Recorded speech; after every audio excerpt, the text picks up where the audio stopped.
আল্লাহ বলছে 4 মাস সম্মানিত। বুখারীর বর্ণনায় নবী বলে দিলেন কোন 4 মাস। ইবনে মাজার বর্ণনায় বলে দিলেন এই 4 মাসের মধ্যে আবার জিলহজ মাস। জিলহজ মাসের মধ্যে আবার কোন দিনগুলা বেশি সম্মানিত। সূরা ফজরের 1-2 নম্বর আয়াতে আল্লাহ বলেন ওয়াল ফাজরি ওয়ালায়ালিন আশ, ভোরবেলার শপথ এবং 10 রাতের শপথ। আব্দুল্লাহ ইবনে আব্বাস রাদিয়াল্লাহু তাআলা আনহুমা বলেন এই 10 রাত দ্বারা উদ্দেশ্য জিলহজের প্রথম দশক। তাহলে জিলহজ মাসের মধ্যে আবার প্রথম দশক বেশি মর্যাদাপূর্ণ। সহিহ বুখারীর 969 নম্বর হাদিস। 969 কেমনে হয় বলেন তো? 969 কত হয়? 969 969 নম্বর হাদিস। এই হাদিসের মধ্যে আসছে রাসূলুল্লাহ সাল্লাল্লাহু আলাইহি সাল্লাম বলেন মা মিন আইয়ামিন আল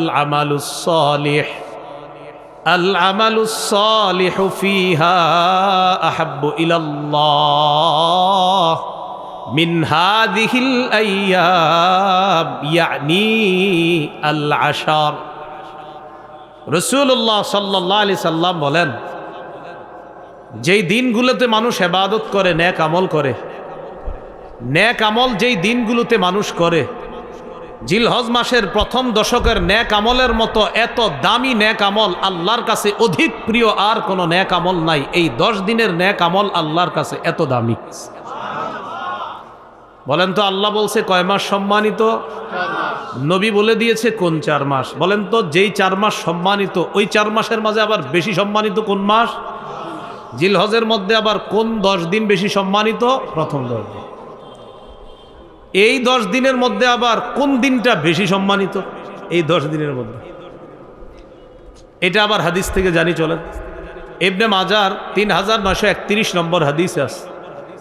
রাসূলুল্লাহ সাল্লাল্লাহু আলাইহি সাল্লাম বলেন আলা ওয়া ইন্না আহরামাল আইয়াম ইয়াউমুকুম হাদা। শোনো, দিনের মধ্যে সবচাইতে সম্মানিত দিন, দিনসমূহের মধ্যে সর্বোত্তম দিন হলো এই দিনটা তথা জিলহজ মাসের 10 তারিখ। জিলহজ মাসের 10 তারিখ। মুসনাদে বাজ্জার হাদিসের একটা কিতাব আছে। এই কিতাবের 1128 নম্বর হাদিসের বর্ণনা। রাসূলুল্লাহ সাল্লাল্লাহু আলাইহি সাল্লাম বলেন আফজলুল আইয়াম আইয়ামুল আশর আশরি জিলহিজ্জাহ। রাসূলুল্লাহ সাল্লাল্লাহু আলাইহি সাল্লাম বলেন সর্বোত্তম দিন হলো জিলহজ মাসের প্রথম 10 দিন। আর ইবনে মাজার বর্ণনায় নবী বলেন এই 10 দিনের মধ্যে আবার শ্রেষ্ঠ দিন হলো জিলহজের 10 তারিখ। এবার ঠান্ডা মাথায় একটু শোনেন। সূরা তাওবার 36 নম্বর আয়াতে আল্লাহ বলেন 4টি মাস সম্মানিত। সহিহ বুখারীর 4662 নম্বর হাদিসে রাসূল বলেন জিলকদ, জিলহজ, মুহররম আর রজব এই 4 মাস সবচেয়ে সম্মানিত। ইবনে মাজার 3931 নম্বর হাদিসে বলেন এই 4 মাসের মধ্যে আবার জিলহজ মাস সবচেয়ে বেশি সম্মানিত। সূরা ফজরের 2 নম্বর আয়াতের ব্যাখ্যা আব্দুল্লাহ ইবনে আব্বাস বলেন জিলহজ মাসের মধ্যে প্রথম দশকটা আল্লাহর কাছে বেশি দামি। সহিহ বুখারীর 969 নম্বর হাদিসে আল্লাহ রাসূল বলেন জিলহজ মাসের প্রথম দশকটা আল্লাহর কাছে বেশি দামি। মুসনাদে বাজ্জারের 1128 নম্বর হাদিসে আল্লাহ রাসূল বলেন জিলহজ মাসের প্রথম দশক আল্লাহর কাছে বেশি দামি। ইবনে মাজার 3931 নম্বর হাদিসে আল্লাহ রাসূল বলেন জিলহজ মাসের 10 দিনের মধ্যে সবচাইতে জিলহজের 10 তারিখটা অনেক বেশি ফজিলতপূর্ণ। এই হলো জিলহজ মাসের ফজিলত। জিলহজ মাস শুরু হয়ে গেছে গত রাত থেকে। ইন্না লিল্লাহি ওয়া ইন্না ইলাইহি রাজিউন। আচ্ছা আলহামদুলিল্লাহ।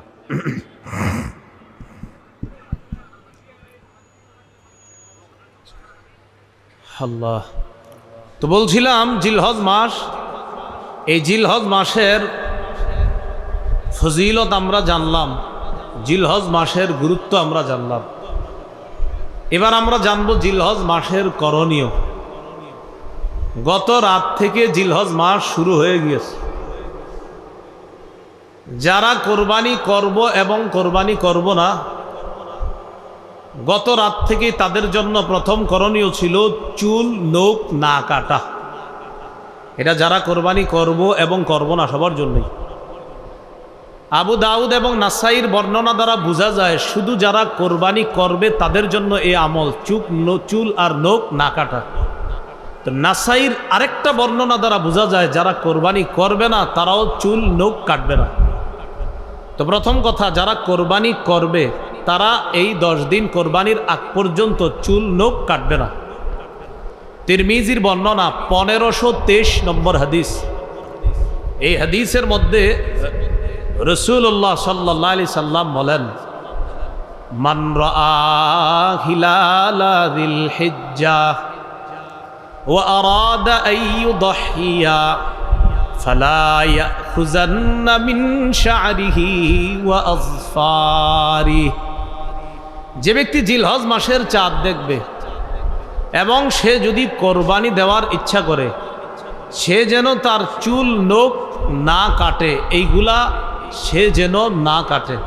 হাদিস থেকে কি বুঝলাম? যে কোরবানি দিবে সে চুল কাটবে না, নখ কাটবে না। নাসাইর বর্ণনা, সহিহ মুসলিমেরও বর্ণনা 1977 নম্বর হাদিস। আমাদের মাদ্রাসার পাঠ্যপুস্তক অনুসারে মোট হাদিস সংখ্যা হবে 3033টা মুসলিমের। এই হাদিসে রাসূলুল্লাহ সাল্লাল্লাহু আলাইহি সাল্লাম বলেন, ইযা রাআইতুম হিলালা যিল হিজ্জাহ ওয়া আরাদা আহাদুকুম আন ইউদহিয়া ফালইউমসিক আন শা'রিহি ওয়া আযফারিহি। রাসূলুল্লাহ সাল্লাল্লাহু আলাইহি সাল্লাম বলেন, তোমরা যখন জিলহজের চাঁদ দেখবা, তোমাদের কেউ যখন কোরবানির ইচ্ছা করে আর জিলহজের চাঁদ দেখে, সে যেন চুল নখ কাটা থেকে বিরত থাকে। তিরমিজি আর মুসলিমের হাদিস থেকে বুঝলাম যারা কোরবানি দিবে তারা চুল কাটবে না, নখ কাটবে না। নাসাইর অন্য বর্ণনা দ্বারা বোঝা যায়, এক সাহাবী রাসূলুল্লাহ সাল্লাল্লাহু আলাইহি সাল্লামকে বললেন, হুজুর আমার তো এমন একটা প্রাণী আছে, এই প্রাণীর এই অবস্থা, আমারও কি কোরবানি দেওয়া লাগবে? তো নবীজি তার হালাত ছুঁই না বললেন, না না, তোমার কোরবানি দেওয়া লাগবে না। তুমি কোরবানির দিন চুল কাটবা, নখ কাটবা। বুঝেন কি বলে? তুমি কোরবানির দিন চুল নখ কাটবা, এর মানে কোরবানির আগ পর্যন্ত তুমিও চুল কাটবা না, নখ কাটবা না। কোরবানির দিন তুমি চুল নখ কাটবা, অন্যরা কোরবানি করলে যে সওয়াব, তুমি এই আমল করেও সেই সওয়াব পাবা। এখান থেকে বোঝা যায় যে কোরবানি করবে না সেও কোরবানির আগ পর্যন্ত চুল নখ কাটা থেকে বিরত থাকবে, কোরবানির দিন সে চুল নখ কাটবে। এমনকি এই 10 দিন বাচ্চাদেরও চুল না কাটা যদি পারেন, এটা কোনো জরুরি বিষয় না। আব্দুল্লাহ ইবনে ওমর রাদিয়াল্লাহু তাআলা আনহুমা এক এলাকা দিয়ে রওনা করছে। মাররা বিইমরাআতিন তাখুযু মিন শা'রি ইবনিহা। এক মহিলা তার বাচ্চার চুল কাটতেছে, বাচ্চার চুল কাটে। তো ইবনে ওমর বললেন, আহা, তুমি যদি কোরবানির দিন পর্যন্ত একটু অপেক্ষা করতা, তারপর যদি চুলটা কাটতা, কি বোঝা যায়? বাচ্চার মাকে ইবনে ওমর রাদিয়াল্লাহু তাআলা আনহুমা বললেন, তুমি যদি কোরবানির দিন পর্যন্ত অপেক্ষা করতা, তারপর যদি চুলটা কাটতা।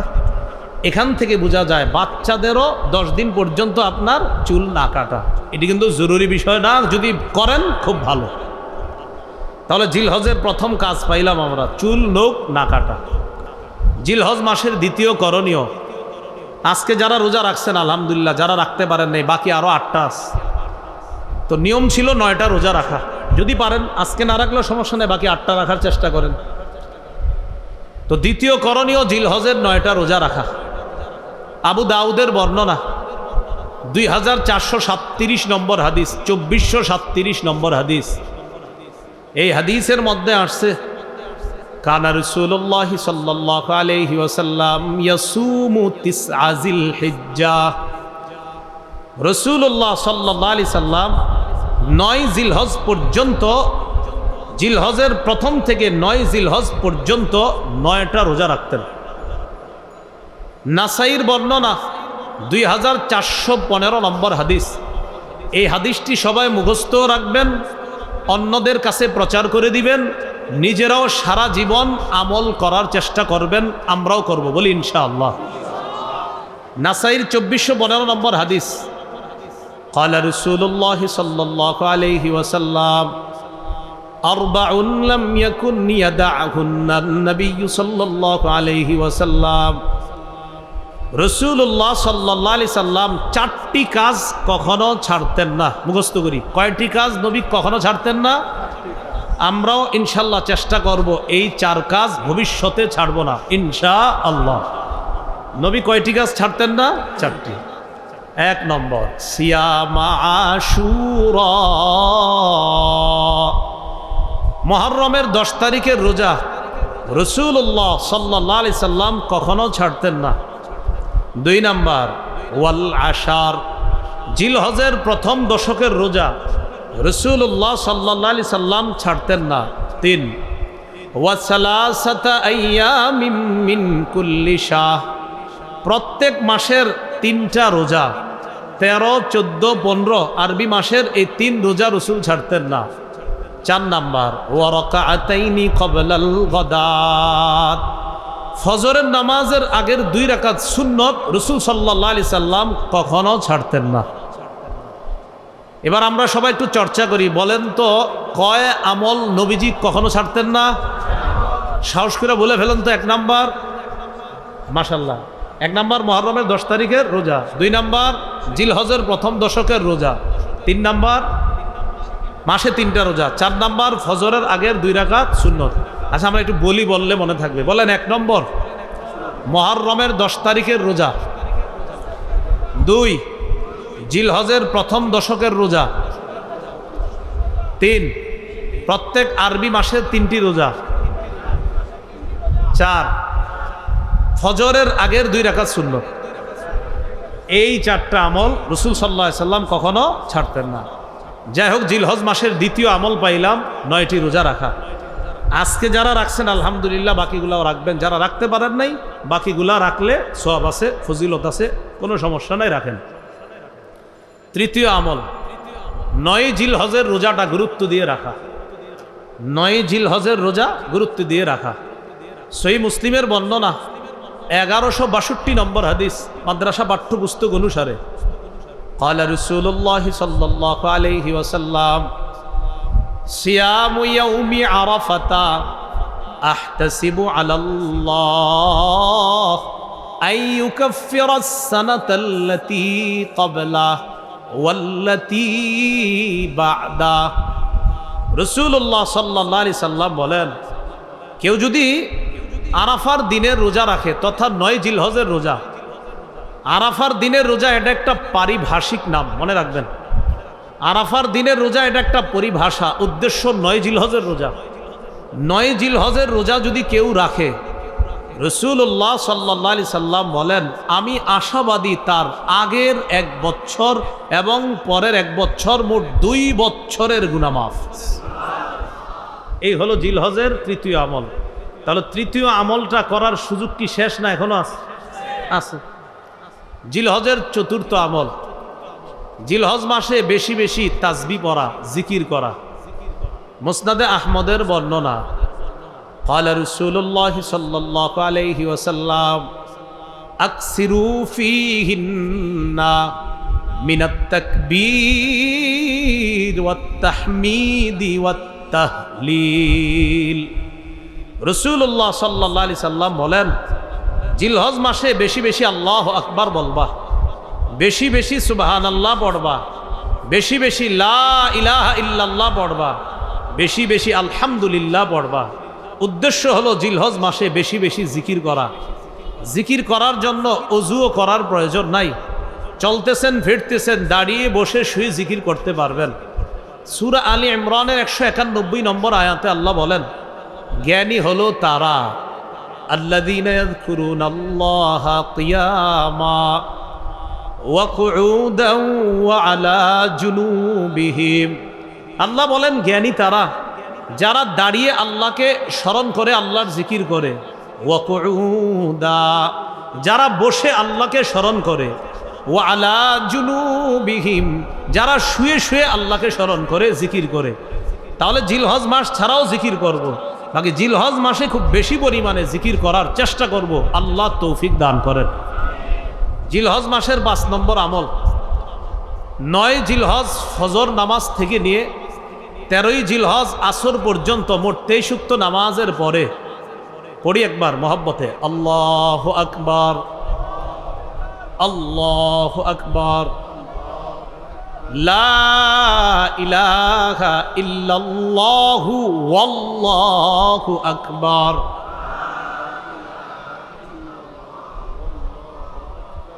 আল্লাহু আকবার। কি বলছি বুঝে আসছে? লা ইলাহা ইল্লাল্লাহু ওয়াল্লাহু আকবার, আল্লাহু আকবার ওয়ালিল্লাহিল হামদ।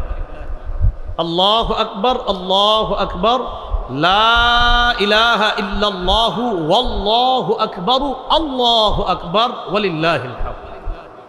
9 জিলহজ ফজর থেকে নিয়ে 13 জিলহজ আসর পর্যন্ত পুরুষরা উচ্চ আওয়াজে একবার, নারীরা নিম্ন আওয়াজে একবার পাঠ করবে।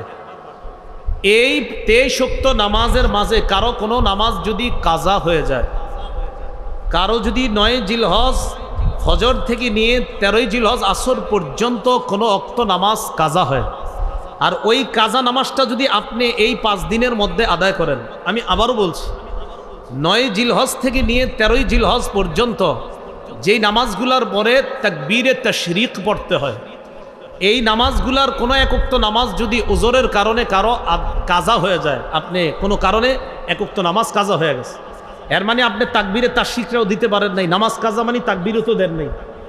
এখন যদি এই 5 দিনের মধ্যে আপনি তাকবীরে তাশরিকের দিনগুলা চলার মধ্যেই যদি ওই ওয়াক্ত নামাজের কাজাটা পড়েন, তাহলে কাজা নামাজের পরে এই তাকবীরটাও পড়তে হবে। আল্লাহ জানে বুঝছেন নি সবাই? আমি আশাবাদী বুঝছেন। এরপরে দৃষ্টান্ত দিই, 9 জিলহজ থেকে 13 জিলহজ পর্যন্ত কথার কথা কারো জোহরের নামাজ কাজা হয়ে গেছে একদিন, এই জোহরের কাজা নামাজটা যদি সে এই 13 জিলহজের আগেই আদায় করে, তাহলে তার এই নামাজের পরে ওই যে তাকবীরে তাশরিকটা ছুটে গেছিল, এটাও তার আদায় করতে হবে। এবার বুঝে আসছে না সবার? এই হলো আপনার পঞ্চম আমল জিলহজ মাস। জিলহজ মাসের 6 নম্বর আমল কোরবানির দিন কোরবানি করা, তথা 10ই জিলহজ কোরবানি করা। 10ই জিলহজ নফল এবাদতের মধ্যে তথা ফরজ এবাদতের পরে, ফরজ এই জায়গায় নফল মানে উদ্দেশ্য আবার কোরবানি নফল এমন না, ফরজ এবাদতের পরে 10ই জিলহজ রক্ত প্রবাহিত করা আল্লাহর কাছে সবচাইতে শ্রেষ্ঠ এবাদত। আল্লাহর জন্য রক্ত প্রবাহিত করা তথা কোরবানি দেওয়া, এই হলো আপনার 6 নম্বর আমল জিলহজ মাস। জিলহজ মাসের 7 নম্বর আমল সবচাইতে গুরুত্বপূর্ণ আমল, সেটা হলো যাদেরকে আল্লাহ সামর্থ্য দিয়েছে তারা হজ করা। সূরা আলী ইমরানের 97 নম্বর আয়াতে আল্লাহ পাক রব্বুল আলামিন বলেন, ওয়ালিল্লাহি আলান নাসি হিজ্জুল বাইতি মান ইসতাতাআ ইলাইহি সাবিলা। যারা কাবা পর্যন্ত পৌঁছার সামর্থ্য রাখে, যাদেরকে আল্লাহ এই পরিমাণ সামর্থ্য দান করেছে যে তারা প্রয়োজনের অতিরিক্ত অর্থ সম্পদ দিয়ে কাবায় গিয়ে আবার দেশে ফিরে আসার সামর্থ্য রাখে, তাদের জন্য আল্লাহকে খুশি করার জন্য এদের উপর হজ করা ফরজ। হাদিসে কুদসির মধ্যে আল্লাহ পাক রব্বুল আলামিন বলেন, সহিহ ইবনে হিব্বান হাদিসের কিতাবে আসছে, আল্লাহ পাক রব্বুল আলামিন বলেন, ইন্না আবদান সাহহাহতু লাহু জিসমা ওয়া ওয়াসসা'তু আলাইহি ফিল মাঈশা তামজি আলাইহি খামসাতু আ'ওয়াম লা ইয়াফিদু ইলাইয়া লামাহরুম। আল্লাহ বলেন, আমি যাকে সুস্থ রাখলাম আর যাকে এই পরিমাণ সামর্থ্য দান করলাম যে আমার ঘর পর্যন্ত আসার সামর্থ্য আমি তাকে দিয়েছি, এইভাবে 5 বছর কেটে গেছে সে আমার ঘরে হজ করতে আসে না। কোনো বান্দার শরীর সুস্থ রাখলাম, তাকে আমি এই পরিমাণ সামর্থ্য দিছি যে সে হজ করতে পারতো, 5 বছর হয়ে গেছে সে হজ করে না। আল্লাহ বলেন লামাহরুম, সে হতবাগা, সে কপাল পোড়া, সে বঞ্চিত। হজ ফরজ হয়েছে, আসে না, কয় বছর হয়ে গেছে? 5 বছর। যাবো যায় না, 5 বছর হয়েছে। আল্লাহ কয় তাকে সামর্থ্য দিলাম, আমি তাকে সামর্থ্য দান করলাম। আল্লাহ তাআলা বলছেন আমি তাকে সামর্থ্য দিলাম, সুস্থ রাখলাম, এরপরে আমার কাছে আসে না 5 বছর, সে বঞ্চিত, সে হতবাগা, সে কপাল পোড়া। যাদেরকে হজের সামর্থ্য আল্লাহ দিয়েছেন তারা যেন অতি দ্রুত হজ সম্পাদন করতে পারে, আল্লাহ তৌফিক দান করেন। সহিহ মুসলিমের বর্ণনা 1337 নম্বর হাদিস, 1337 মাদ্রাসা পাঠ্যপুস্তক অনুসারে রাসূলুল্লাহ সাল্লাল্লাহু আলাইহি সাল্লাম বলেন, قد فرض عليكم الحاج وفي رواية إن الله كتب عليكم الحاج فحجوه রাসূলুল্লাহ সাল্লাল্লাহু আলাইহি সাল্লাম বলেন, তোমাদের উপর হজ ফরজ করা হয়েছে। অন্য বর্ণনায় নবী বলেন, আল্লাহ তোমাদের উপর হজ ফরজ করেছেন। ফাহুজ্জু, তোমরা হজ করো। ফাকালা রাজুলুন আকুল্লা আমিন ইয়া রাসূলুল্লাহ, এক ব্যক্তি রাসূলুল্লাহ সাল্লাল্লাহু আলাইহি সাল্লামের কাছে জানতে চাইলেন, হে আল্লাহর হাবিব, হজ কি প্রতি বছর ফরজ? ফাসাকাতা, রাসূলুল্লাহ সাল্লাল্লাহু আলাইহি সাল্লাম চুপ রইলেন। নবী বললেন, তোমাদের উপর হজ ফরজ করা হয়েছে যাদের সামর্থ্য আছে, অতএব তোমরা হজ করো। একজন প্রশ্ন করলেন, হুজুর হজ কি প্রতি বছর ফরজ? নবীজি চুপ রইলেন। হাত্তা ক্বালাহা সালাসা, এই প্রশ্নটা তিনি 3 বার করলেন। এরপর নবী বললেন, লাউ কুলতু নাআম লাওয়াজাবাত ওয়ালামাস্তাতাতুম, আমি যদি তোমার প্রশ্নের জবাবে বলতাম হ্যাঁ, তুমি যে আমারে 3 বার প্রশ্ন করলা প্রতি বছর হজ ফরজ কিনা, আমি যদি বলে ফেলতাম হ্যাঁ, তাহলে প্রতি বছর সামর্থ্যবানদের জন্য হজ ফরজ হয়ে যেত, আর এটা তোমরা করতে পারতা না। কেন তোমরা আমাকে এত প্রশ্ন করো? যারুনি মা তারাকতুকুম, আমি যতটুকু বলি এতটুকু মেনে নাও, তোমরা বেশি প্রশ্ন করবা না। فإنما هلك من كان قبلكم بكثرة سؤالهم واختلافهم على أنبيائهم, তোমাদের পূর্ববর্তী জাতি বেশি প্রশ্ন করার কারণে আর নবীদের সাথে বেশি মতভেদ করার কারণে ধ্বংস হয়ে গেছে। আমার এত প্রশ্ন করবা না, বলছি হজ ফরজ, এত প্রশ্ন কেন করো? প্রত্যেক বছর হজ ফরজ, আমি নবী যদি বলে ফেলতাম হ্যাঁ, সামর্থ্যবানরা প্রতি বছর হজ করা লাগতো, আর এটা কষ্টকর হয়ে যেত।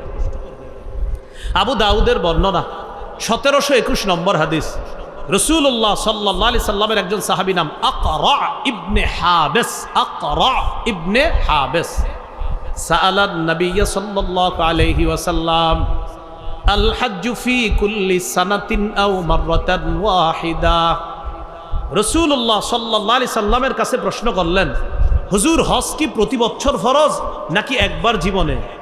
নবীজি সাল্লাল্লাহু আলাইহি সাল্লাম জবাব দিলেন, বাল মাররাতান ওয়াহিদা, না, সামর্থ্যবানদের জন্য জীবনে একবার হজ ফরজ, প্রতি বছর না, বরং জীবনে কয়বার হজ ফরজ? একবার, সামর্থ্যবানদের জন্য হজ ফরজ। এরপর নবী বললেন, ফামান যাদা ফাহুয়া তাতাওউন, কেউ যদি একবারের বেশি হজ করে এটা নফল হবে, কেউ যদি একবারের বেশি হজ করে এটা কি হবে? নফল হবে। এই হলো আপনার হজের ফরজিয়ত। যাদেরকে সামর্থ্য দিছে তারা হজ করা। ভাই, যাদের সামর্থ্য আছে তাড়াতাড়ি হজ করেন। ইবনে মাজার বর্ণনা 2883 নম্বর হাদিস, 2883, এই হাদিসের মধ্যে আছে, ক্বালা রাসূলুল্লাহ সাল্লাল্লাহু আলাইহি ওয়াসাল্লাম মান আরাদাল হজ্জা ফালইয়াতাআজ্জাল, যে ব্যক্তি হজের ইচ্ছা করেছে সে যেন তাড়াতাড়ি হজ করে। ফাইন্নাহু ক্বাদ ইয়ামরাদুল মারিদ, হতে পারে সে অসুস্থ হয়ে যাবে, এ বেটা অসুস্থ হয়ে যেতে পারে হজ করেন না করার কারণে। এমন হয়ে যেতে পারে যে তার সামর্থ্য আছে, হজে যাবে, যায় না, আগামী বছর যাব, যায় না, আগামী বছর যাব, যায় না। নবী কয়, আরে তুমি তো অসুস্থ হয়ে যেতে পারো। ওয়া তাদিল্লুদ দাল্লা, বাহন হারিয়ে যেতে পারে। ওয়া তারিদুল হাজা, প্রয়োজন এসে যেতে পারে, তখন আর তুমি হজ করতে চাইলেও করতে পারবা না। দেখেন, করোনার আগে অনেক মানুষ হজের টাকা জমাইছে, করোনা আসলো, হজ বন্ধ করে দিল, যেতে পারলো না, আত্মীয় স্বজন বিপদে পড়লো, তাদেরকে টাকা বিলিয়ে দিল। দেখেন, নবী বলছে প্রয়োজন যে কখন আসবে তুমি কিন্তু জানো না, তাই হজের ইচ্ছা করলে তাড়াতাড়ি হজ করে ফেলো। আমরা কি কেউ জানতাম করোনা আসবে? তাহলে দেখেন, এই জন্য যাদের হজ ফরজ, ভাই হজটা করে ফেলেন।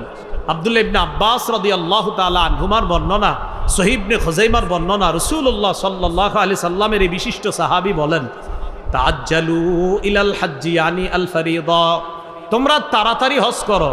ফাইন্না আহাদাকুম লা ইয়াদরি মা ইয়ারিদু লা, তোমাদের কেউ জানে না কোন প্রয়োজন তার সামনে এসে যেতে পারে, তাই প্রয়োজন আসার আগে হজ আদায় করে ফেলো। বলেন তো, হজে গেলে আল্লাহর একটা শ্রেষ্ঠ ঘর দেখতে পাই, এটাকে কি বলে? কাবা। বলেন কি বলে? কাবা।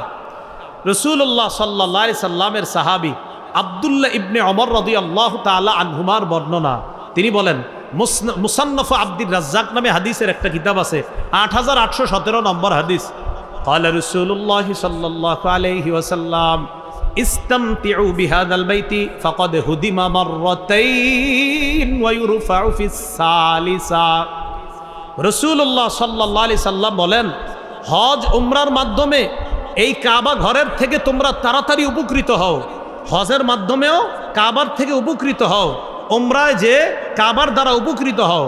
মনে রাখবা, ফাকাদে হুদিমা মাররাতাইন, কাবা দুইবার ধ্বংস করা হয়েছে।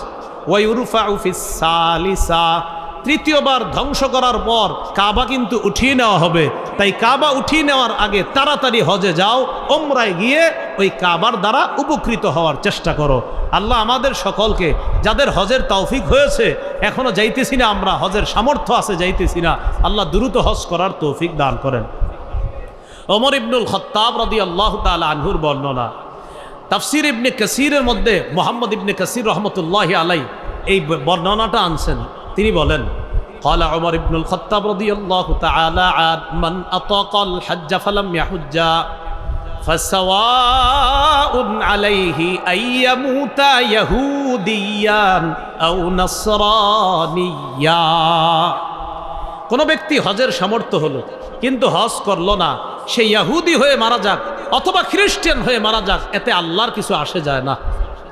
যে ব্যক্তি হজের সামর্থ্য হয়, সামর্থ্য পাওয়ার পরেও সে হজে যায় না, যে ব্যক্তি হজে যাওয়ার যোগ্যতা অর্জন করেছে, হজে যাওয়ার সামর্থ্যবান হয়েছে কিন্তু হজে যায় না, এই ব্যক্তি ইহুদি হয়ে মারা যাক অথবা খ্রিস্টান হয়ে মারা যাক, এতে আল্লাহর কিছু আসে যায় না। নাউজুবিল্লাহ, আওয়াজ দিয়ে পড়ি। আল্লাহ আমাদের সকলকে, আমরা যেন হজ করতে পারি, সকলকে আল্লাহ তৌফিক দান করেন। যাদের টাকা আছে, অর্থ এই বর্তমানে আছে, তারা তো করবো, যাদের অর্থ নাই তারাও নিয়ত করেন যেন আল্লাহ ব্যবস্থা করে দেয়। অনেকে আবার হজে না গিয়ে নিজের সন্ন্যাস দাবি করে, আমি সন্ন্যাসী তাই হজে যাবো না। উনি সন্ন্যাসী, উনি আল্লাহর ওলি, এই জন্য হজে যাবে না। উনি কি সুন্দর কথা, উনি সন্ন্যাসী, হজে গেলে মানুষ দেখে ফেলবে, মানুষ বলবে এই লোকটা কাবার সামনে আসছে, এই জন্য মানুষকে দেখানো, যেহেতু মানুষ দেখে ফেলবে এই জন্য উনি হজে যাবে না, এটা সন্ন্যাসগিরি। মুসনাদে আহমদে আসছে, রাসূল সাল্লাল্লাহু আলাইহি সাল্লাম বলেন, হজ না কইরা সন্ন্যাসগিরির কোনো স্থান ইসলামের মধ্যে নাই।